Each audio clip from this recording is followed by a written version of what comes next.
What's up guys, Adam from Sea Exotics, welcome to the channel. At last I find myself over at Eddie's at Sunbury Serpents. Now we've been trying to get together for weeks and weeks and weeks, and we finally found a page in the diary where we can both get together and I could drive down and just pick his brains and have a look at his amazing collection. So let's meet Eddie and quickly say hello to him. Hi guys, how you doing? Yeah, as Adam said, we have been waiting a very long time to do this. I have known Adam for a little while now. We both share the same passion. We both love snakes, reptiles of all kinds, and I'm just lucky enough to have Adam here to have a look at my collection with me, and I'll hopefully show you guys some pretty cool stuff, talk about a few of my clutches I'm expecting. I think I have one more female who's going to lay for me. We can have a look at her. She's looking pretty much like she's ready to lay, and yeah, I hope you guys enjoy this video. Okay, so going on from that, let's take a look at that female that you're latent to lay, and talk me through what you've paired her to and what your plans are and the potential that she could give you. So this female is an Enchi yellow belly. I got her from Tony Hersey, who's a friend of mine, lives not too far from here. She is a 3-year-old, decent size, and this season I paired her. Was thinking originally exclusively with a GHI Mojave, because I wanted to make my own eruptors, the GHI Mojave yellow belly. And then I had another inkling where I wanted to make a highway, so I got a boy who I'll show you from D and Joe's Pythons, who was a gravel or yellow belly. Obviously I'm hoping he proves to be a gravel. Then I might even be able to produce an Enchi highway. So she's due in about a week and a half, that's roughly. So that's that female. I'll show you the male. Let's have a look. The male, I'm not going to be able to find him now. There he is. So this is the male I got from D and Joe's. Lovely boy, really bright. And I'm still undecided whether it's gravel or yellow belly. I haven't really worked with gravel that much. So I'm just crossing my fingers and my toes and really hoping that he proves to be a gravel. If he proves to be, if he turns out to be a yellow belly, that's not going to be too bad. It'll still be a very cool clutch if he sires the clutch. So that's one of the males I used. The other male was the GHI Mojave. Let me see if I can get him out. He's a real hisser, but he's an absolutely stunning boy. Cool, he is nice. So there we have GHI Mojave, and then you add the yellow belly, which obviously darkens it a lot more, and they're almost black with that kind of yellow stripe, kind of highway stripe down them, but stunning boy. I think that's the most what people aim for, isn't it? When they cross GHI with Mojave, I've seen a lot of people go for that sort of pairing, just for that sort of result, because it's such a contrast between the pattern and the colour. What the GHI can bring. Now I really like the GHI gene. I've not worked with it much. I plan to in the future. But what's your absolute goal with the GHI gene? Do you plan on anything? Because I've got quite a few as you've seen, I've got quite a few clowns in my collection. So I'd seen the GHI clown on a YouTube video a while back. It's been produced a few times now. So one of my aims for the GHI Mojave was to produce an eruptor, so I needed a yellow belly female for that. And the other one was obviously to pair the GHI Mojo with another clown female. Now I sort of chopped and changed as you do, and I kept changing my mind. But I'm keeping him for the time being to see what happens with this Enchi yellow belly. If that doesn't, if actually he doesn't sire the clutch, I'll probably pair him exclusively with the Enchi yellow belly if the gravel or yellow belly boy does sire that clutch. So I really want to make an eruptor. They're just an amazing looking combo, and I love dark morphs, Yeah, I'm more of a fan of the lighter stuff, but I can appreciate the dark stuff as well. Now you said about your clowns, and I've seen some of your clowns off camera, and some of them are absolutely amazing. So let's take a look at some of your favourite clowns. Right, so this boy I produced last year from a lesser het clown to a hidden gene Woma het clown. This boy actually turned out to be a lesser blade clown, so very reduced pattern, very bright, but an absolutely stunning boy. Has not yet sired a clutch for me. He's still quite small, he eats really well, So I'm hoping next season he can sire a clutch for me. And I tried this season, I put him in once with a Leopard Pastel female, and they didn't seem that interested, but he's an absolute stunner. He's got the most amazing head stamp of probably ever, like a puzzle piece, doesn't it? Exactly. He's an absolute beauty. So he was the first clown, I would say the first amazing clown I ever produced. I did go during that season, went on to produce a world first, which was the Mojave Soul Sucker clown, which is now with Tony Hersey. Which I saw, and I can vouch for that. Which is an absolute beauty. Then this boy I got from Darren Stairs down in Portsmouth. He's a banana pastel clown. Again, I love clowns. I love the G's. I love what it does to patterns. I love what it does to colour. And obviously plugging it into Pied and a few other projects, maybe Orange Ghost, Desert Ghost, because the Desert Ghost clown is something that's out of this world. And I mean, yeah, clown for me is the end game clown combos. Are you one of these people that think the pastel gene actually ruins some other genes when they're combined, or do you think they actually do enhance it, or does it depend on the actual gene? I think it depends on the genetics, because there really are, pastel can do wonderful things, but I like reduced, especially with that, quite reduced pattern. Same with lesser blade, and I think what pastel does is pastel does bring in extra colour, and it does bring in more pattern. But I go for reduced pattern snakes. I really do like, dorsal stripes, dotted sides, kind of like a motley. And okay, this is another. This is a female I got from Darren Stairs. Oh. A leopard clown. And this is the one you're selling me, right? She is an absolute beauty. Solid multi-feeder, defrost, and she might even have vanilla in her as well. So, we'll see that in the future. But she is. And what's your goal with this girl? I think what she's going to do is she's going to be the beginning of my double het clown pied project. So I'm quite far behind, but I'm patient. I don't mind waiting. What I will be doing is I'll be pairing a pied. If I can produce a pied combo this year, but preferably an Orange Dream pied. Grow her on, grow the male on. If I can produce a male, that is. And I've got a couple of opportunities with clutches I have in the incubator. Then it'll be pied to a clown to produce the double hets. So she's one for the future, but she's an absolute stunner.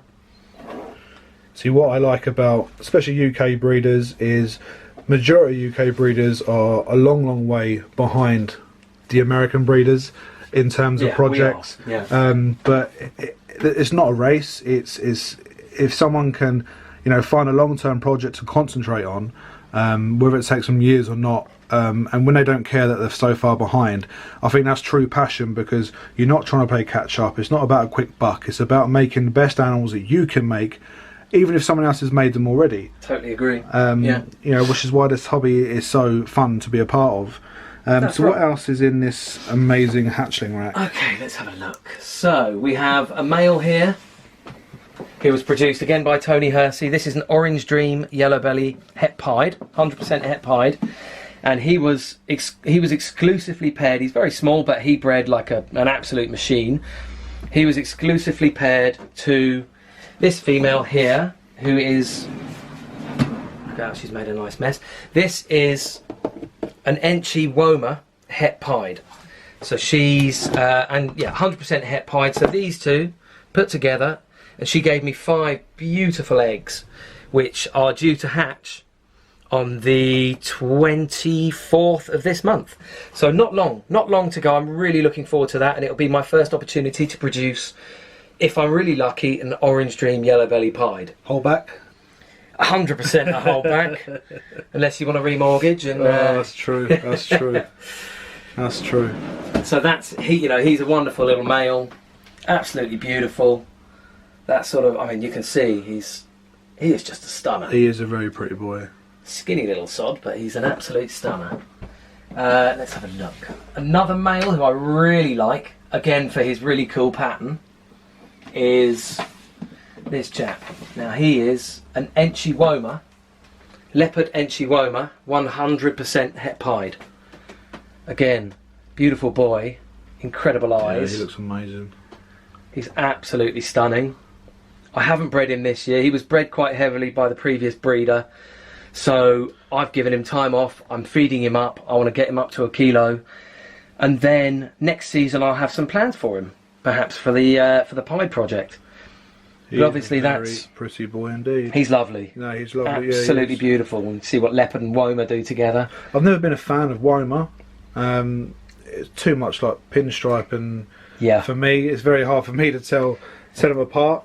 There's also he is a very pretty boy indeed. And I think with Woma, Hidden Gene Woma, there's also a sort of an element of people are reluctant to get to buy Woma or Hidden Gene Woma because it does have the potential to have genetic faults, sort of like the spider gene, which I do have in my collection, and I'll show you this girl. While we're on that subject, that very controversial subject, what are your thoughts on the spider gene?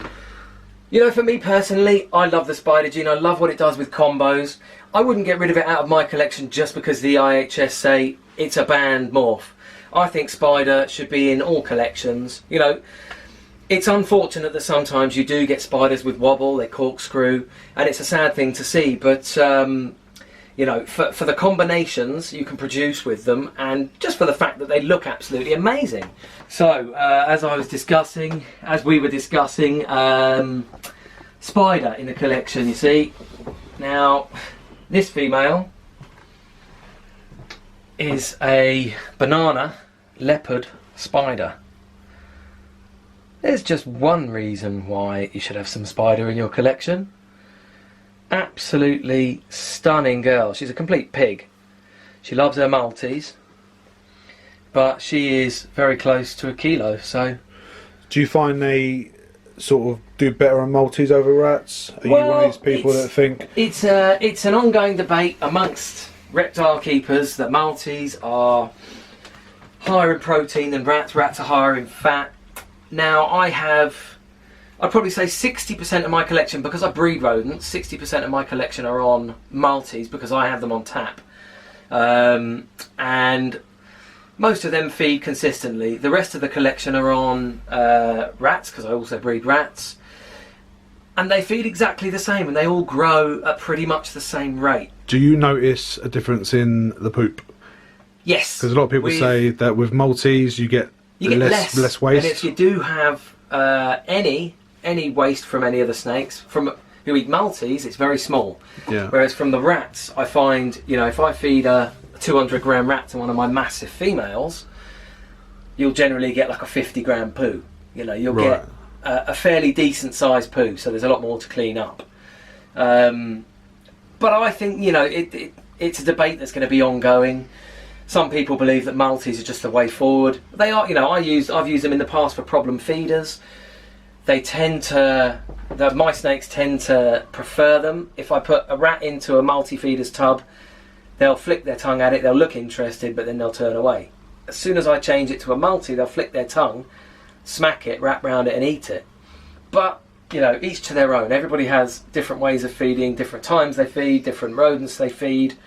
Some feed exclusively mice, and I think mice basically slow down the growth of your snake because it's far less protein, far less fat. There's just not enough in there to There's not enough in there, sustain it, but mice are very good if you've got hatchlings who don't want to eat, because they're very small. And hatchlings tend to like the smell of a mouse. I'm not quite sure why. I've never asked the hatchling that, but it seems to work. But most of this rack here, which is kind of the cream of my collection, I guess, in terms of the babies and some of the grow-ons, most of them are on Maltese, and they'll turn their nose up to a rat. And this is an LP rack, right? This is an LP V18 rack. So you can see the size of the tubs. Decent size. I mean, I keep males in here up to 1 kilo, and that's enough room for them to manoeuvre. Females, once they get to about 1.1, they'll go up into this rack, which is an old DTP rack.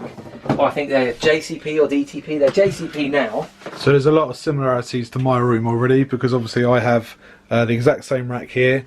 I have the exact same rack here, but obviously I only have the single stack, which is 10 high. You have the double. I have the double. I really like this rack, and like yours, and I've seen it in your videos when you were explaining about them. where they've got this thick kind of card insulation, this kind of plastic insulation all the way round.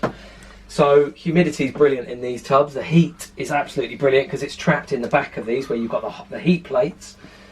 And you know, they look nice. And obviously I've got tons and tons of space for loads of snakes. And in some of them I have tub dividers. So Yeah, you they're can stick awesome. 2 grow-ons into one of these tubs. So you can double up. So I could have, in effect, I could have 40 grow-ons in here that I take from my hatchling rack. But as it turns out, I just have a couple with doubles.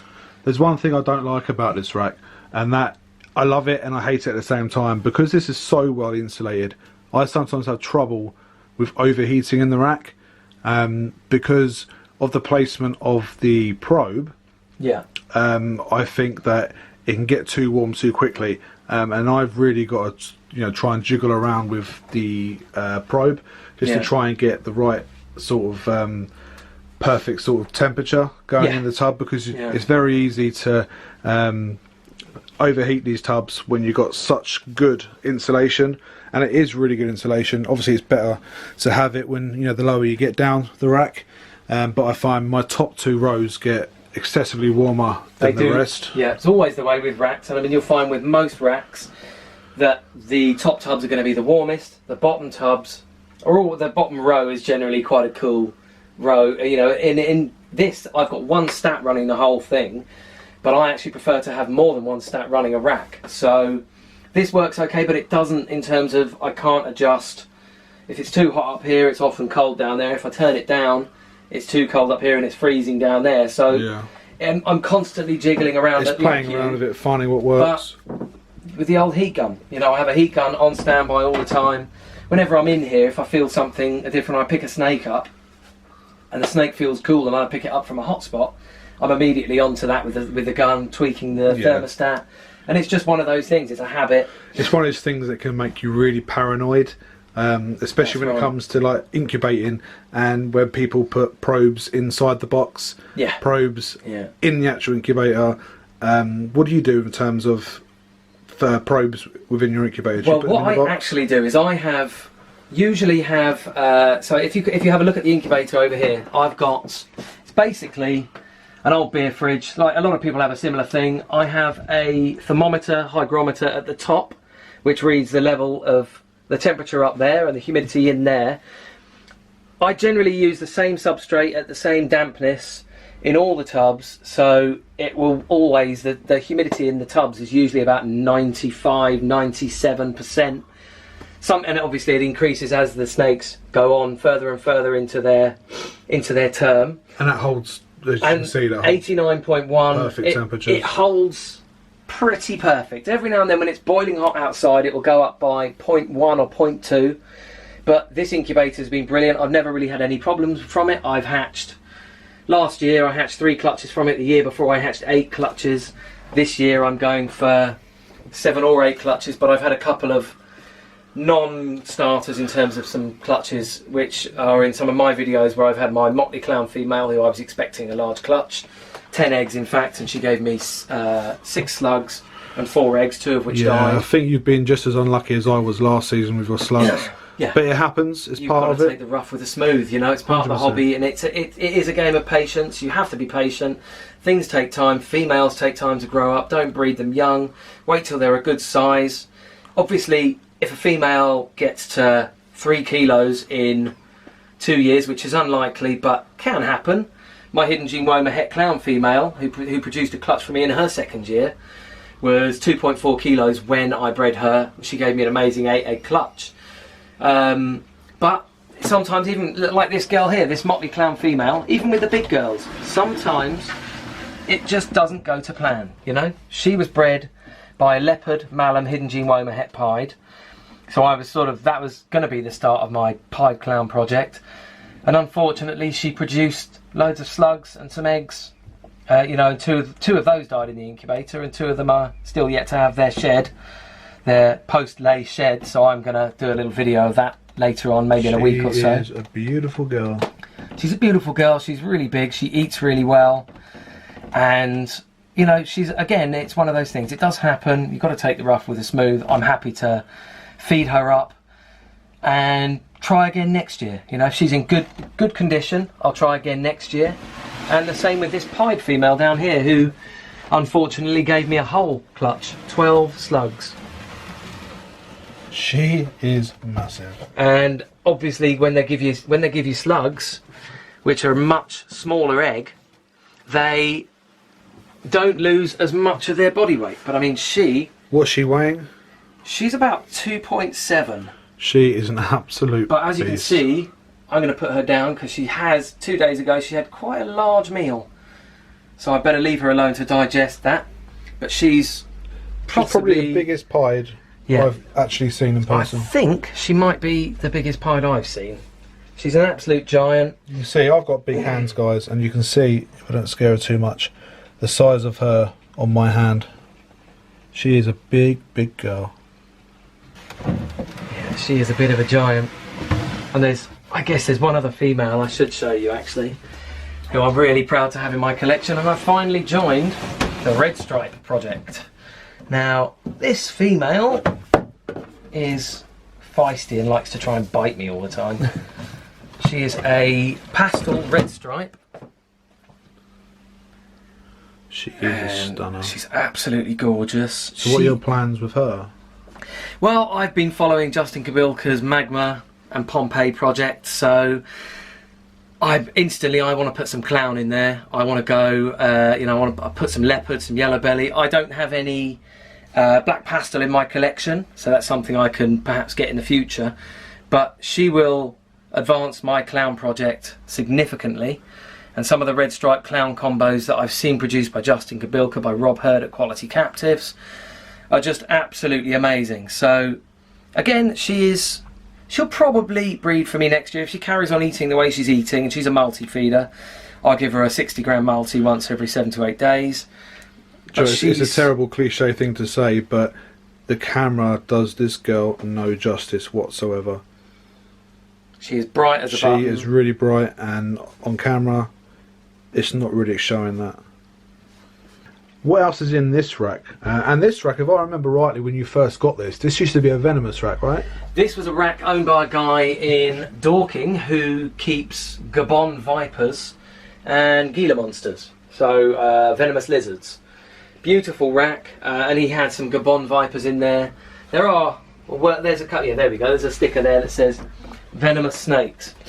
So this came from this guy. He changed his racks to a JVK because what he wanted to do was reduce the amount of space that the rack was taking up. So he got a much more compact JVK rack so he could fit more of his vivs in for his lizards. But in terms of a rack, it's brilliant. I mean, it's very similar to a V70 in terms of the depth of the tubs, but it's twice as high as a V70. So you could keep a number of species in here. You could keep big lizards, so medium-sized lizards, or grow-ons. You can keep other snakes. Also, we have a Super Pastel Orange Ghost, and this is possibly Het Ultramel as well. As you can see, she's got a big meal inside her, so she's sat there digesting and looking plump. She's looking gorgeous. But she is one for the future. Definitely one for the future. I'm not quite sure what I'm going to do with her. Possibly lesser blade clown. And then that'll be again another double het project. Just to throw a spanner in the works and give me more figuring out to do. And give me some more cool babies. And this is one other female who's just produced a clutch for me. As you can see, she's looking quite skinny. She's a pinstripe het daddy. And she was bred by a male who is a lesser fire lace, or I believe is a lesser fire lace. So the het daddy and the lace and also fire, should make this a really cool, colourful, bright clutch. I'm really looking forward to it, but they've only been in the incubator for just over a week. So We've got a fair while to go then. And this is just the sort of the overflow rack, so there's a couple of nice animals in there. I've got a Coral Glow butter. So Coral Glow, as you might know, is just another line similar to Banana. Lovely female. You see, coral glow and banana, to me and to a lot of other people, are the exact same thing. There isn't two lines. Yeah. The story goes there, two people sort of were working with it at the same time. One called it banana, one called it coral glow. Yeah. But I think the general thought on it is that they're the exact same thing.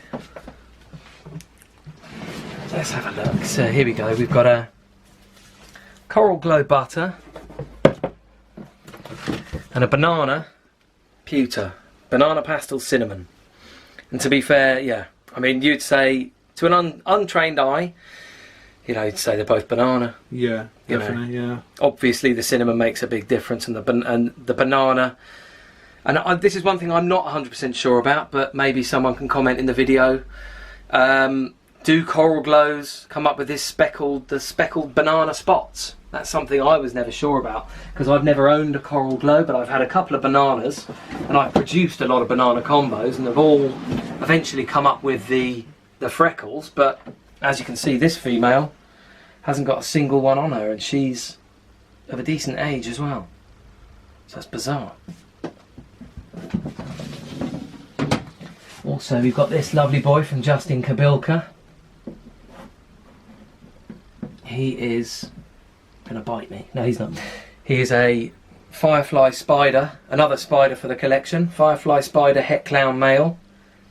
Absolutely gorgeous. Another reason why I like spider. He's a star. And into the clown project, if you have a look at a spider clown, they're just incredible. Reduced pattern, just an absolutely beautiful. So I'm going to be plugging him to the clown project, possibly the clown pied project. I'd be very interested to see what results from that, because he is an absolute stunner. And just going back to your question you had a second ago, yeah, my pied is actually a coral glow pied. So it was labelled as a coral glow pied, bought as a coral glow pied, and yes, they do have the speckling. Ah, excellent. Awesome. So guys, there we are. We finally got here. We finally got to go through this amazing collection. I want to thank Eddie, honestly, from the bottom of my heart, for allowing me to come here and share his animals with you guys. I know a few of you guys have been looking forward to this one. Not as much as me though. This has been an absolute pleasure to come and see you. Oh, it's been brilliant having you here, man. I'm glad you, like me, we both share this amazing passion, and everybody watching. And it's just great to be able to show off my collection. You know, I've got some nice stuff going on, as you have as well, and yeah, it's brilliant. I hope you guys have all enjoyed it. So what we'll have to do is get you over to mine, do a video for sounds like Eddie's a brilliant channel. idea. Yeah. When some more babies are hatched, and we've got some more stuff to show you guys. So guys, thanks for watching, thanks for all your continued support. Obviously, I'm going to leave Eddie's details in the description down below, to his Instagram and to his YouTube. Show him some love. Tell him that I sent you, although he'll know because he stood right here. Show him some love. He's got some amazing plans for the future. He's got some amazing animals to work with. You guys have been awesome. Thank you so much for watching.